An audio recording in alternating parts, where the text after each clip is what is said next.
Bugun men siz bilan juda muhim masalani gaplashaman. Kimning pensiyasi oshmaydi? Kim kutgan qo'shimcha pulni olmaydi? Barcha standart yosh to'lovlari deganda aynan nima tushuniladi?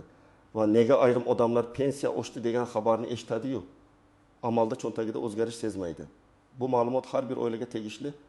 Nafaqadagi ota-onangizga, o'zingizga, yaqin yillarda pensiyaga chiqadigan aka-ukangiz yoki opa-singlingizga. Men darhol ogohlantiraman. Pensiya masalasida eng katta xato odamlarning hammaniki avtomatik oshadi. Yoshga doir to'lov bo'lsa baribir ko'payadi. Davlat oshirdi degani men ham ko'proq olaman deb o'ylashidir. Amalda esa hamma holat bir xil emas. Shuning uchun videoni oxirigacha ko'ring. Hozirroq kanalga obuna bo'ling va like bosib qo'ying, chunki bu mavzu pulingiz, huquqingiz va oilaviy byudjetingiz bilan bevosita bog'liq. Men avvalo eng asosiy narsani sodda qilib tushuntirib beraman. Pensiya va yoshga doir to'lovlar bir xil narsa emas. Odamlar ko'pincha pensiya deb hammasini bitta nom bilan ataydi. Lekin amalda bir nechta tushuncha bor. Yoshga doir pensiya, nogironlik pensiyasi, bo'g'uvchisini yo'qotganlik pensiyasi. Ish staji yetarli bo'lmaganda tayinlanadigan yoshga doir nafaqa yoki ijtimoiy to'lov. Shuningdek, ayrim ustamalar, kompensatsiyalar, imtiyozli qo'shimchalar bo'lishi mumkin. Oldin ko'pchilik uchun tizim ancha sodda ko'rinardi. Maosh oshsa yoki pensiyalar oshirilsa, odam pensiyasi ham ma'lum foizga oshadi deb qabul qilardi. Lekin amalda pensiya miqdori bir nechta omilga bog'liq. Ish staji, rasmiy ish haqi, to'langan ijtimoiy badallar pensiya hisoblash bazasi. Eng kam pensiya miqdori, tayinlangan pensiya turi, shaxsning hujjatlaridagi ma'lumotlar va alohida qonuniy cheklovlar. Hozirgi davrda esa eng muhim farq shundaki, ko'plab to'lovlar aniq toifalarga ajratilgan. Ya'ni bir qarorda pensiyalar oshiriladi deyilsa ham, bu hamma turdagi to'lovlar bir xil oshadi degani emas. Masalan, kimdir to'liq yoshga doir pensiya oladi va uning miqdori qayta hisob-kitob qilinadi. Boshqa bir odam esa eng kam miqdordagi ijtimoiy nafaqa oladi. Unga alohida tartib qo'llanadi. Uchinchi odamning pensiyasi qonunchilikdagi yuqori chegaraga, minimal miqdorga yoki oldingi kompensatsiya tartibiga bog'langan bo'lishi mumkin. Shuning uchun oshish so'z bor, lekin natija har bir odamda har xil. Buni oddiy misolda tushuntiraman. Ikki qo'shni ayolni tasavvur qiling. Birinchisi 3000 yil rasmiy ishlagan, ish haqi doim hujjatda ko'rsatilgan. Barcha davrlar mehnat daftarchasida va elektron bazada bor. Ikkinchisi esa uzoq yillar uyda farzand tarbiyalagan, keyin bozorda yoki norasmiy ishda ishlagan, rasmiy staji kam. Ikkalasi ham bir yoshda bo'lishi mumkin. Ikkalasi ham yoshga doir to'lov olishi mumkin. Lekin birinchisinin pensiyasi oshganda aniq sezilishi ehtimoli yuqori. Ikkinchisida esa to'lov minimal ijtimoiy mezon bo'yicha belgilangani uchun oshish boshqa tartibda yoki juda kichik bo'lishi mumkin. Asosiy qism 1. Kim xavotir olishi kerak, kim esa xotirjam bo'lishi mumkin birinchi toifa. Pensiyasi eng kam miqdorga yetkazib qo'yilgan odamlar. Bu juda muhim nuqta. Ayrim fuqarolarning hisoblangan pensiyasi aslida juda past chiqadi, lekin davlat uni ma'lum eng kam darajagacha yetkazadi. Masalan, odamning ish staji va ish haqi bo'yicha hisoblangan pensiyasi 600 ming so'm bo'lishi kerak, lekin amaldagi eng kam pensiya miqdori undan yuqori bo'lsa, unga 800 ming yoki qonunda belgilangan minimal daraja to'lanadi. Keyin pensiyalar oshirilganda ayrim holatlarda faqat hisoblangan qism oshishi mumkin, lekin u baribir minimal chegaradan past bo'lib qoladi. Natijada odam menga oshgani sezilmadi deydi.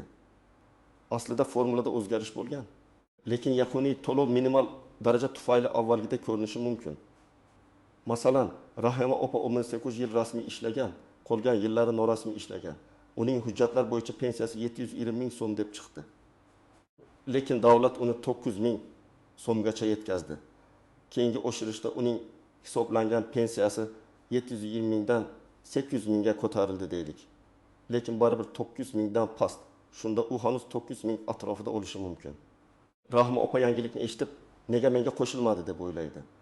Mana shu joyda tushunish kerak. O'shish har doim qo'lga tegadigan pulni oshiradi degani emas, ba'zan ichki hisob-kitob o'zgaradi. Yakuniy to'lov esa minimal chegarada qoladi. Ikkinchi toifa ish staji yetarli bo'lmagan va yoshga doir nafaqa oladiganlar. Men ko'p uchrataman, odamlar men ham pensiyaman deydi. Lekin hujjatda unga yoshga doir pensiya emas. Yoshga doir nafaqa tayinlangan bo'ladi. Farqi katta. Pensiya odatda ish staji va ish haqi asosida hisoblanadi. Nafaqa esa staj yetarli bo'lmaganda ijtimoiy yordam sifatida belgilanadi. Agar qarorda aynan pensiyalar oshirilishi ko'zda tutilgan bo'lsa, ijtimoiy nafaqalar alohida banda ko'rsatilmagan bo'lsa, bunday odamlar kutgan oshishni olmasligi mumkin. Yoki ularga boshqa sanadan, boshqa miqdorda, boshqa tartibda oshirilishi mumkin. Masalan, Karim aka 62 yoshga yetgan, lekin rasmiy staji kam. Ba'zi yillari chet elda ishlagan, ba'zi yillari qishloqda norasmiy mehnat qilgan. U yoshga do'yir nafaqa oladi. Televizorda pensiyalar oshdi degan xabarni eshitadi. Lekin uning to'lovi o'zgarmaydi yoki boshqa muddatda o'zgaradi. Bu yerda muammo shundaki, Karim aka o'z to'lov turini aniq bilmaydi. Shuning uchun birinchi amaliy maslahat. Siz avvalo pensiya olasizmi yoki nafaqa olasizmi? Hujjatingizda nima yozilganini tekshiring. Uchinchi toifa, pensiyasi maxsus tartibda yoki alohida qonunlar asosida tayinlangan shaxslar. Ba'zi odamlarning to'lovlari umumiy pensiya tizimidan farqli tartibda hisoblanadi. Harbiy xizmat, ichki ishlar, ayrim xavfli kasblar, maxsus unvonlar, xizmat yillari bo'yicha to'lovlar. Bunday holatda ham oshirishlar bir xil qo'llanmaydi. Men bu toifadagi odamlarga doim aytaman. Siz umumiy xabarni emas, aynan o'zingizning toifangizga tegishli huquqiy asosni tekshirishingiz kerak. 4-toifa. Ishlayotgan pensionerlar. Ko'pchilik pensioner ishlasa pensiyasi oshmaydimi deb so'raydi. Bu savolga javob vaziyatga bog'liq. Ayrim davrlarda ishlayotgan pensionerlarga to'lov bo'yicha cheklovlar bo'lgan, ayrim tartiblar o'zgargan. Hozir ham odam ishlayotgan bo'lsa, uning pensiya miqdoriga ta'sir qiladigan holatlar bo'lishi mumkin. Qayta hisoblash muddati, ish beruvchi tomonidan ma'lumotlar topshirilishi, rasmiy ish haqi bazaga tushishi, qo'shimcha stajni qayta hisoblash uchun murojaat qilish zarurati. Ya'ni odam ishlayotgani uchun avtomatik ravishda har oy ko'proq pensiya olavermaydi. Ba'zan u qo'shimcha staj yig'adi. Lekin qayta hisob-kitob qilish uchun ariza berish kerak bo'ladi. Masalan, Dilshod aka pensiyaga chiqqandan keyin ham maktab qorovuli bo'lib 30 yil ishladi. U o'ylaydi, men ishlayapman, demak pensiyam avtomatik o'sishi kerak. Lekin hujjatlar bazaga to'liq tushmagan bo'lsa yoki qayta hisoblash uchun tegishli ariza berilmagan bo'lsa, pul o'zgarmasligi mumkin. Ishlagan davrlar pensiyaga ta'sir qilishi uchun ular rasmiy ko'rinishi, ish haqi hisobotlarda aks etishi va pensiya organlari tomonidan qayta ko'rib chiqilishi kerak. 5-toifa, hujjatlarda xato bor pensionerlar. Bu juda og'riqli masala. Mehnat daftarchasida ism bir joyda Gulnora, boshqa joyda Gulnoza deb yozilgan. Tug'ilgan sana bir hujjatda 1979, boshqasida 1960 korxonanoma o'zgargan. Arxiv ma'lumotnomasi yo'q. Ish haqi haqidagi ma'lumot topilmagan. Bunday holatlarda odamning staji yoki ish haqi to'liq hisobga olinmaydi. Natijada pensiya past chiqadi. Keyin oshirish bo'lganda ham u past bazadan oshadi. Ya'ni asosiy muammo oshirishda emas, boshlang'ich hisob-kitobda bo'ladi. Masalan, Nasiba opa 35 yil tikuv fabrikasida ishlagan, lekin 1990 yillardagi ish haqi ma'lumotlari arxivdan topilmagan. Pensiya hisoblashda faqat ayrim yillar olingan. Shuning uchun u qo'shnisidan kamroq pensiya oladi. Keyin umumiy oshirish bo'lganda ham qo'shnisi bidiy etin 1000 so'm ko'proq ola boshlaydi. Nasiba opada esa qattaran 1000 so'm atrofida o'zgarish bo'ladi. Sabab oddiy, kimning pensiya bazasi katta bo'lsa, foizli oshirishda u ko'proq seziladi. Kim xavotir olmasligi mumkin? Agar sizda to'liq rasmiy staj bo'lsa, ish haq hujjatlari joyida bo'lsa, to'lov turi aniq yoshga doir pensiya bo'lsa, minimal chegaraga sun'iy yetkazilgan emas. Balki o'z hisobingiz bo'yicha yetarli miqdor shakllangan bo'lsa, odatda oshirish sizga ta'sir qiladi. Lekin shunda ham men umuman xavotir olmang demayman. Chunki har bir inson o'z pensiya hujjatini tekshirishi kerak. Hozirgi tizimda bitta yo'qolgan ma'lumot ham oylik to'lovingizga yillar davomida ta'sir qilishi mumkin. Asosiy qism 2 istisnolar. Yashirin nozik jihatlar va odamlar ko'p adashadigan joylar. Endi men eng muhim nozik jihatlarni tushuntiraman. Birinchi nozik jihat, pensiya oshdi degan xabar bilan mening kartamga tushadigan summa oshdi degan narsa bir xil emas. Kartaga tushadigan summa ba'zan qarzdorlik, aliment, sud ijrosi, kredit ushlamasi, ortiqcha to'langan summani qaytarish, bankdagi xizmatlar yoki boshqa ushlamalar tufayli o'zgarmas ko'rinishi mumkin. Odam pensiya organiga boradi. Menga oshmadi deydi. Tekshirilsa pensiya oshgan, lekin ushlanma ham bor. Shuning uchun kartaga tushgan summaga qarab yakuniy xulosa qilish xato. Ikkinchi nozik jihat, oshirish sanasi va to'lov sanasi farq qilishi mumkin. Masalan, qaror bir sanadan kuchga kiradi, lekin bank kartasiga pul keyingi to'lov davrida tushadi. Ayrim hollarda farq keyin qo'shib beriladi. Odam esa birinchi oyda o'zgarish ko'rmay, darrov menga berilmadi deydi. Men bunday vaziyatda avvalo to'lov vedomosti yoki pensiya hisob varag'i bo'yicha ma'lumot olishni maslahat beraman. Shunda qaysi oy uchun qancha hisoblanganini ko'rasiz. Uchinchi nozik jihat. Qo'shimcha ustamalar hamma uchun emas. Masalan, yolg'iz pensioner, parvarishga muhtoj shaxs, urush yoki mehnat faxriysi, nogironligi bo'lgan shaxs, qaramog'ida mehnatga layoqatsiz oila a'zosi bor pensioner kabi holatlarda ayrim qo'shimchalar bo'lishi mumkin. Lekin bu qo'shimchalar avtomatik berilmasligi mumkin. Ayniqsa hujjat talab qilinsa, odam o'zini haqli deb o'ylaydi, lekin ariza bermagan, tasdiqlovchi hujjat topshirmagan. Natijada to'lov oshmaydi. Bu adolatsizlikdek ko'rinadi, lekin tizim hujjat asosida ishlaydi. 4-nozik jihat, chet elda ishlagan davrlar. Juda ko'p yurtdoshlarimiz Rossiya, Qozog'iston, Koreya, Turkiya yoki boshqa davlatlarda ishlagan. Lekin pensiya hisobida har bir chet eldagi ish davri avtomatik qo'shilavermaydi. Bunda davlatlararo kelishuvlar, rasmiy mehnat shartnomasi, sug'urta badallari, tarjima qilingan va tasdiqlangan hujjatlar talab qilinishi mumkin. Agar odam 10 yil chet elda ishlagan bo'lsa-yu, bu davr rasmiy tasdiqlanmagan bo'lsa, pensiya hisobida ko'rinmasligi mumkin.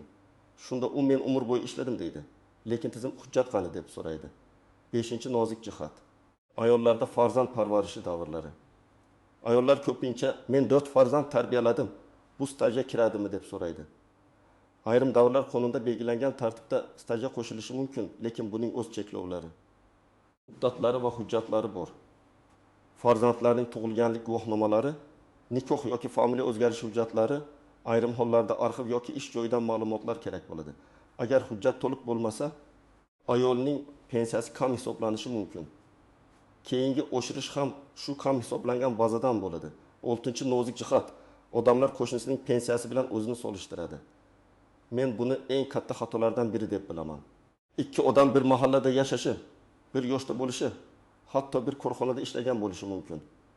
Lekin biri yuqoriroq lavozimda ishlagan, biri yarim stavkada ishlagan, biri ish haqini to'liq rasmiy olgan, biri konvertda olgan, biri arxiv hujjatini topgan, boshqasi topmagan. Natijada pensiya har xil bo'ladi. Qo'shni ko'proq olsa, bu albatta sizga kam berilyapti degani emas, lekin bu tekshirishga sabab bo'lishi mumkin. 7-nozik jihat. Pensiya tayinlangandan keyin topilgan yangi hujjatlar. Agar siz keyinroq eski ish joyingizdan ma'lumotnoma topib qolsangiz, arxivdan ish haqi haqidagi hujjat chiqsa yoki mehnat daftarchasidagi xatoni sud orqali tasdiqlatsangiz, pensiyani qayta hisoblatish imkoniyati bo'lishi mumkin. Lekin bu ham avtomatik emas. Murojaat qilish, hujjat topshirish va qaror chiqarilishini kutish kerak. Ba'zi odamlar endi kech bo'ldi deb o'ylaydi. Men aytaman, kech bo'lgan bo'lmaganini o'zingiz hal qilmang, mutaxassisga ko'rsating. Chunki ba'zan bitta arxiv ma'lumotnomasi pensiyani sezilarli oshiradi. Amaliy maslahatlar: nima qilish kerak, qayerga borish kerak, qanday hujjat yig'ish kerak. Endi eng amaliy qismga o'tamiz. Agar siz pensiyangiz oshmaganini sezsangiz yoki nega kam oshganini tushunmasangiz, birinchi qadam to'lov turini aniqlang. Siz yoshga doir pensiya olasizmi? Yoshga doir nafaqa olasizmi? Nogironlik pensiyasimi? Boquvchisini yo'qotganlik pensiyasimi? Maxsus to'lovmi? Buni pensiya tayinlanganligi haqidagi hujjatdan, pensiya jamg'armasi bo'limidan yoki elektron xizmatlar orqali aniqlash mumkin. Ikkinchi qadam, pensiya miqdori qanday hisoblanganini yozma ko'rinishda so'rang. Men og'zaki javoblarga ishonib qolmaslikni tavsiya qilaman. Tuman yoki shahar pensiya jamg'armasi bo'limiga murojaat qilib, pensiyangiz qaysi staj, qaysi ish haqi, qaysi davrlar asosida hisoblanganini tushuntirib berishni so'rang. Iloji bo'lsa yozma ariza bering. Arizada shunday mazmunda yozish mumkin: menga tayinlangan pensiya miqdori qanday hisoblanganligi, hisobga olingan ish staji, ish haqi davrlari, qo'llangan ustamalar va oxirgi oshirishdan keyingi qayta hisob-kitob bo'yicha yozma ma'lumot berishingizni so'rayman. 3-qadam, hujjatlaringizni yig'ing. Eng asosiy hujjatlar: pasport yoki ID karta, pensiya guvohnomasi, mehnat daftarchasi, eski ish joylaridan ma'lumotnomalar, arxiv ma'lumotnomalari, ish haqidagi hujjatlar, harbiy bilet bo'lsa xizmat davri hujjatlari, farzandlarning tug'ilganlik guvohnomalari, nikoh guvohnomasi yoki familiya o'zgarganini tasdiqlovchi hujjatlar, nogironlik yoki imtiyozga oid tibbiy ijtimoiy hujjatlar, qaramog'ingizdagi shaxslar bo'lsa ularni tasdiqlovchi hujjatlar. 4-qadam, elektron bazadagi ma'lumotlarni tekshiring. Hozir ko'p ma'lumotlar raqamlashtirilgan, lekin hammasi ham mukammal emas. Eski davrdagi ish joylari bazaga tushmagan bo'lishi mumkin. Korxona tugatilgan, nomi o'zgargan, hujjatlar arxivga topshirilgan bo'lishi mumkin. Agar biror davr ko'rinmayotgan bo'lsa, demak u hisoblanmaydi deb qo'l siltamang. Arxivga so'rov yuboring. Ba'zan tuman arxivi, viloyat arxivi yoki korxonaning huquqiy vorisi orqali ma'lumot topiladi. 5-qadam ish beruvchingizdan ma'lumotlarni to'g'rilatish. Agar siz hali ishlayotgan pensioner bo'lsangiz yoki yaqinda ishlagan bo'lsangiz, ish beruvchi siz haqingizdagi hisobotlarni to'g'ri topshirganmi? Ish haqi rasmiy ko'rsatilganmi? Mehnat shartnomasi elektron tizimda bormi? Shuni tekshiring. Ko'p hollarda muammo pensiya organda emas. Ish beruvchi ma'lumotni noto'g'ri yoki kech topshirganda bo'ladi. 6-qadam, agar javobdan norozi bo'lsangiz, yuqori turuvchi organga murojaat qiling. Avval tuman bo'limidan yozma javob oling. Keyin viloyat darajasiga, zarur bo'lsa, respublika darajasidagi mas'ul tashkilotlarga murojaat qilish mumkin. Murojaatda hissiyot bilan emas, fakt bilan yozing. Qaysi davr hisobga olinmagan, qaysi hujjat ilova qilinyapti, qaysi miqdor tushunarsiz, qaysi qaror bo'yicha qayta hisoblash so'ralyapti. Faktlar qancha aniq bo'lsa, natija shuncha yaxshi bo'ladi. 7-qadam, murakkab holatda yurist yoki pensiya masalalari bo'yicha mutaxassisga murojaat qiling. Ayniqsa arxiv hujjati yo'qolgan, mehnat daftarchasida xato bor, ism familiya mos kelmaydi. Sud orqali mehnat faktini tasdiqlash kerak bo'lgan holatlarda mustaqil yurish qiyin bo'lishi mumkin. Ba'zida sudga murojaat qilib, muayyan davrda ishlaganlik faktini belgilash kerak bo'ladi. Bu har doim ham oson emas, lekin pensiya umr bo'yi olinadigan to'lov bo'lgani uchun bir marta to'g'ri harakat qilish kelajakda katta farq beradi. 8-qadam. Har bir oshirishdan keyin faqat kartaga tushgan pulni emas, hisoblangan summani tekshiring. Bank ilovasida ko'rgan pulingiz yakuniy tushum bo'lishi mumkin, lekin pensiya organi hisoblagan summa boshqa bo'lishi ehtimoli bor. Agar ushlanma bo'lsa, uning sababini biling. Agar farq keyingi oy qo'shib berilishi kerak bo'lsa, muddatini so'rang. Agar umuman qayta hisoblanmagan bo'lsa, yozma izoh talab qiling. Men sizga oddiy tartibni taklif qilaman. 1-kuni pensiya turini aniqlaysiz, 2-kuni mavjud hujjatlarni bir papkaga yig'asiz, 3-kuni pensiya jamg'armasiga yozma murojaat topshirasiz, keyin javobni kutasiz. Javob kelgach, undagi raqamlarni mehnat daftarchangiz va ma'lumotnomalaringiz bilan solishtirasiz. Agar mos kelmasa, tuzatish kiritishni talab qilasiz. Mana shu tartib ko'p odamga o'z haqini aniqlashda yordam beradi. Yana bir muhim maslahat. Oilada pensioner bo'lsa, farzandlar yordam bersin. Ko'p keksa odamlar hujjat tilini tushunmaydi, elektron tizimdan foydalana olmaydi, ariza yozishga qiynaladi. Natijada yillar davomida kam pul olib yurishi mumkin. Agar sizning ota-onangiz, buvingiz yoki bobongiz pensiya olsa, bir marta o'tirib hujjatlarni tekshirib chiqing. Ularning hammasi joyida degan gapiga ko'r-ko'rona ishonmang. Chunki ular ko'pincha bezovta qilmaslik uchun shunday deydi. Bugun men sizga eng asosiy fikrni tushuntirdim. Pensiya olishi haqidagi xabar hamma odamda bir xil natija beradi degani emas. Kimning to'lovi minimal darajaga yetkazilgan bo'lsa, kim yoshga doir nafaqa olsa, kimning staji yoki ish haqi hujjatlari to'liq bo'lmasa, kim maxsus tartibdagi to'lov olsa, kimda ushlanmalar bo'lsa, o'sha odamlar pensiya oshishini sezmasligi yoki kutgandan kamroq sezishi mumkin. Mening tavsiyam aniq. To'lov turini biling, hisob kitobni yozma so'rang, staj va ish haqi hujjatlarini tekshiring, arxiv ma'lumotlarini yig'ing, zarur bo'lsa qayta hisoblash uchun ariza bering. Pensiya bu shunchaki oylik pul emas. Bu sizning yillar davomida qilgan mehnatingizning huquqiy natijasidir. Uni tekshirishdan uyalmang va baribir foydasi yo'q deb o'ylamang. Agar sizda mening pensiyam nega oshmadi, onamning nafaqasi o'zgarmadi, stajim hisobga olinmagan bo'lishi mumkin degan savollar bo'lsa, fikringizni izohlarda yozing. Men keyingi videolarda eng ko'p uchraydigan holatlarni alohida tahlil qilib beraman. Videoga like bosing. Kanalga obuna bo'ling va bu ma'lumotni pensioner yaqinlaringizga albatta yuboring. Bu oddiy ulashish kimningdir oyma-oy ko'proq haq olishi va o'z huquqini tiklashiga sabab bo'lishi mumkin.